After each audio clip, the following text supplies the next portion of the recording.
Bonsoir et bienvenue dans votre journal sur TV Vendée. Nous sommes le vendredi 14 juin, voici les titres. Nous parlerons des élections législatives dans cette édition. La campagne officielle commence ce lundi. Nous ferons le point sur les prochaines étapes jusqu'au 7 juillet. Nous vous proposons la deuxième partie de notre reportage consacré au convoi exceptionnel. Ce soir, nous prenons la route avec la fameuse coque de bateau et vous verrez la précision que ce transport hors norme requiert. Enfin, nous découvrirons Bulle de Savon, une maison d'assistante maternelle inclusive. Elle permet à des enfants atteints d'un trouble psychomoteur d'avoir un mode de garde adapté et de les sensibiliser au handicap. Mais avant de développer ces titres, la commune de Péau est reconnue en état de catastrophe naturelle au titre du phénomène inondation et coulée de boue du 3 janvier 2024. Les personnes concernées disposent de 30 jours ouvrés à compter de ce jour pour s'adresser à leur assureur. Et nous en savons plus sur le calendrier des législatives. Vous le savez, suite à la dissolution de l'Assemblée nationale dimanche dernier par le président de la République, les Français sont appelés à élire de nouveau leurs députés les 30 juin et 7 juillet prochains. La campagne officielle commencera ce lundi 17 juin et je vous propose de découvrir un extrait de l'hebdo où Caroline Tronche nous explique les prochaines étapes de ces législatives anticipées. Nous sommes sur le même temps de campagne officielle qu'en 2022 lors des précédentes législatives, c'est-à-dire 13 jours entre le lancement et la clôture de la campagne officielle du premier tour. Mais ce qui fait la différence cette fois-ci, c'est toute la période avant cette campagne officielle, là où les candidats multiplient les sorties publiques. Cette période, elle n'a pas le temps d'exister cette fois-ci. Sur cette fin de semaine, il y a un moment clé à retenir, c'est dimanche à 18h. À ce moment-là, ce sera la fin du dépôt des candidatures en préfecture. Dans la foulée, ce même dimanche, juste après 18h, il y aura le tirage au sort de l'ordre des panneaux. Vous savez, dans toutes les communes, les panneaux sont numérotés et l'affichage des candidats ne s'y fait pas du tout au hasard. Un panneau, c'est un numéro affecté à un candidat bien précis et c'est le même ordre partout dans la circonscription. Et ça, c'est uniquement pour ce week-end. Oui, ça, c'est pour ce week-end. Et ensuite, les candidats ont jusqu'à mardi, en fin de journée, pour envoyer leur propagande aux commissions départementales qui vont en vérifier la validité. Et alors, attention, le mot propagande, dans ce cas de figure, ce n'est vraiment pas un gros mot, c'est la terminologie officielle. Ça représente tout simplement l'ensemble des documents, les affiches, les tracts, etc., que les candidats ont publié donc dans le cadre de cette campagne. Et là encore, dans la foulée, va justement commencer la mise sous pli. Les équipes de nos voisins de TV Vendée, Mediapost, qui est une filiale du groupe La Poste, auront une semaine pour préparer nos 553 000 enveloppes d'électeurs vendéens. J'arrondis un petit peu le chiffre, mais grosso modo, c'était cet ordre-là en 2022. Mercredi 26 juin, tout doit être terminé. Et l'intégralité de ce plateau sera à découvrir dès demain matin, 6h30 dans l'hebdo, notre récap de l'actualité de la semaine. Et ce sera Simon Philippot à la présentation. Hier, nous vous emmenions dans les coulisses de la préparation d'un convoi exceptionnel. Vous en croisez sans doute régulièrement sur les routes du département. Sachez que c'est toute une organisation. Aujourd'hui, nous prenons la route avec Rodolphe, Christophe et Yves qui nous emmènent d'Avrier au Sable d'Olonne avec une coque de bateau de 35 mètres de long. Reportage de Simon Philippot.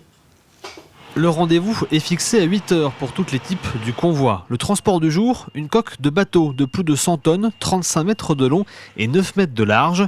Au programme, 65 km au départ d'Avrier avec un arrêt à Aubigny avant l'arrivée au port des Sables d'Olonne. Et dès le départ, ce sont les motards d'escorte qui sont en première ligne, un rôle méconnu et parfois mal compris. C'est vrai que les automobilistes ou les camions, etc., tout ce qu'on rencontre, ont beaucoup de difficultés à comprendre ce que nous, on fait sur la route. Et vous pensez bien qu'avec le bateau que vous voyez derrière, si vous le voyez, inévitablement, il faut absolument que tout le monde s'arrête, se serre bien aussi bien à droite qu'à gauche, mais en général sur la gauche. Donc on est contraint de faire un peu la police. L'un des moments les plus redoutés est le passage sur l'autoroute. 2 motards de la gendarmerie renforcent alors l'escorte pour cette partie. Dans sa cabine, Rodolphe a le regard partout.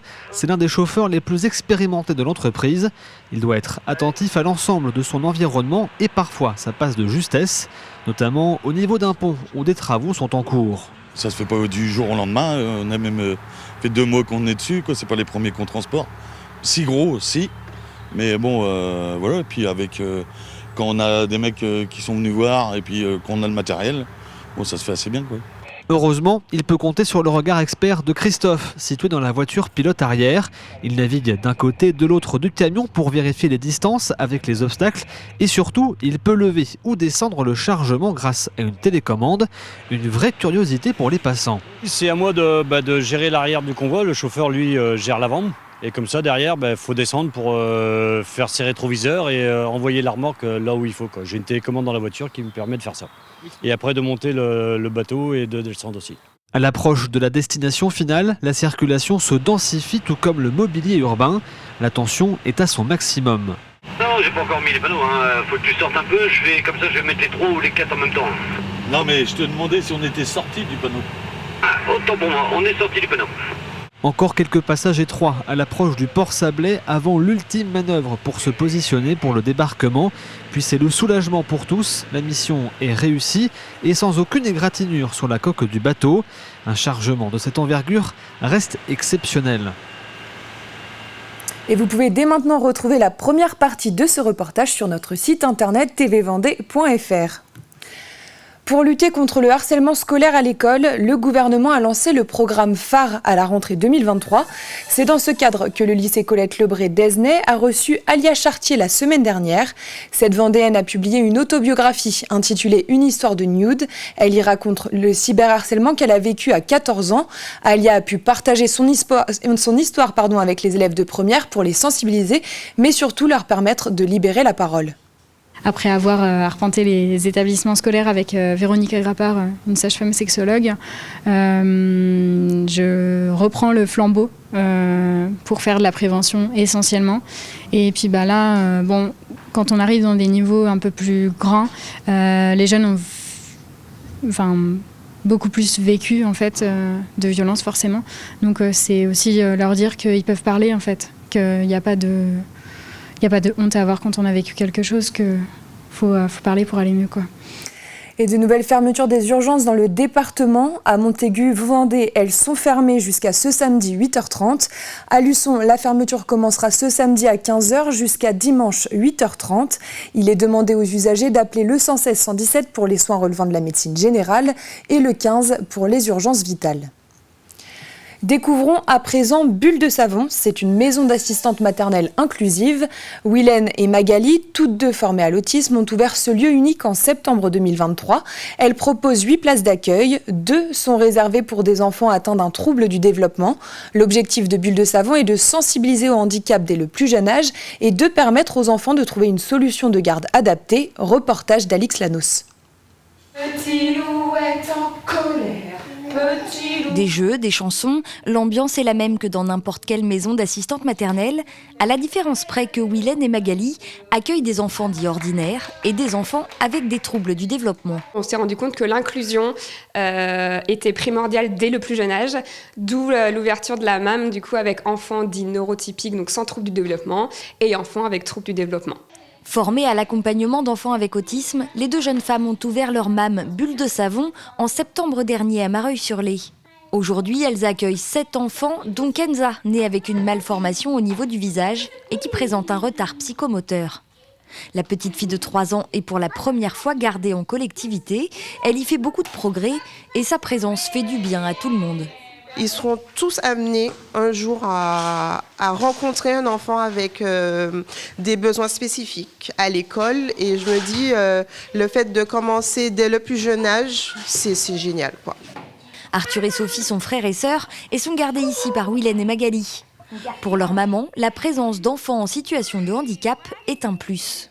J'ai l'espoir que, en tout cas, ça leur apporte pour plus tard, même si là, c'est vrai, ils sont tout jeunes, mais je pense que ça donne tout de suite le message de dire « Ah oui, tiens, là, il y a des enfants qui sont différents et puis je peux jouer avec, j'ai pas peur. Il n'y a pas de crainte qui vient s'installer tout de suite parce qu'il y a une différence visible ou non. » Sur 8 places d'accueil, 2 sont réservées pour des enfants en situation de handicap.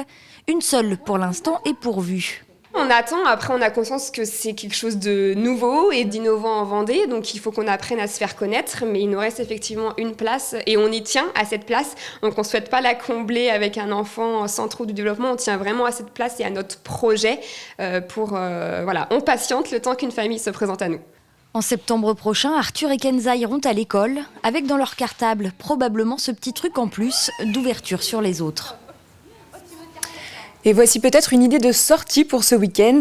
La Maison des Amis de la Forêt de Mervan ouvre ses portes ce samedi.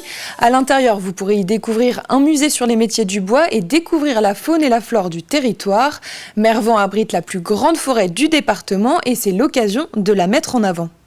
Désormais, on a une belle programmation, différentes sorties, des ateliers, des mini-conférences, débats. Depuis quelques années, le musée vivotait et il avait besoin donc d'un nouveau souffle et d'un nouvel élan. Et nous sommes 12 membres actuellement au sein de l'association, une vraie belle équipe dynamique avec de belles idées, un regard différent et une envie, un but commun, faire vivre et aimer donc cette belle forêt de Mervan-Vouvant qu'on souhaite préserver. Et ça y est, la New York Vendée est officiellement terminée. Les 8 derniers skippers ont terminé la course hier soir. Yannick Bestaven sur Maître Coq est arrivé en 20e position à 18h08. Ont suivi Konrad Coleman, Scott Scheuer, Manuel Cousin, Oliver Heer, Salboj Vorec, Jing Kung Su et enfin la 27e place revient à Denis von Winberg sur Dieteren Group à 22h20 avec un temps de parcours de 15 jours, 2h20 minutes et 55 secondes. Rendez-vous maintenant le 2 juillet pour connaître les noms des 40 skippers qui participeront au Vendée Globe. C'est la fin de ce journal, merci de l'avoir suivi. Votre prochain rendez-vous avec l'actualité vendéenne, ce sera dès demain 6h30 dans l'hebdo. Je vous souhaite un excellent week-end sur TV Vendée.